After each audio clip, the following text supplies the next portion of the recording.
ជំរាបសួរបងប្អូនថ្ងៃនេះមកទៀតហើយបង្ហាញពីរបៀបធ្វើឆាដើមកញ្ឆាយសណ្តែកប្រុសគ្រឿងសមុទ្របងប្អូននិយាយមុខម្ហូបមួយនេះបងប្អូនងាយស្រួលធ្វើទេសម្រាប់យើងមេគ្រួសារយើងធ្វើម្ហូបនេះដូចថាម្ហូបជាប្រចាំថ្ងៃអញ្ចឹងណាបងប្អូន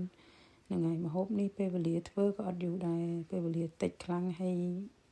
ម្ហូបបន្លែយើងទិញស្រាប់អញ្ចឹងស្រួលធ្វើបងប្អូនកញ្ឆាយយើងមាន2ដុំសណ្តែកប្រុសយើងមាន2កញ្ចប់ហើយមុនបងប្អូនឆាបងប្អូនយកស្រុះទឹកទៅហើយបន្ទាប់មកបងប្អូនដាក់ខ្លាញ់ឆាអំពងខ្ទឹមឲ្យឈ្ងុយហើយចាក់ប្រហិតគ្រឿងសមុទ្រហ្នឹងហើយបកាហ្នឹងបងប្អូនចាក់ចូលមកកូរមួយខ្ទឹមហ្នឹងតែមួយត្រឡប់ពីរត្រឡប់បងប្អូនដាក់ស្ករប៊ីចេងម្សៅស៊ុបទឹកខ្យងហើយទឹកគ្រឿងស៊ុបហ្នឹងបងប្អូនចាក់ចូលគ្នាអញ្ចឹងមួយញឹមមកកូរចូលគ្នាមួយត្រឡប់ពីរត្រឡប់មុំថាចូលគ្រឿងអញ្ចឹងបងប្អូនថែមទឹកតាបន្តិចកុំឲ្យខ្លោចបាតណាបងប្អូនហ្នឹងហើយថែមតែបន្តិចបានហើយមកល្មមដែលយើងទៅថាខ្លាច់ខ្លោចបាតហើយចាក់កញ្ឆាយចូលមិនដបងហ្នឹងចាមកត្រឡប់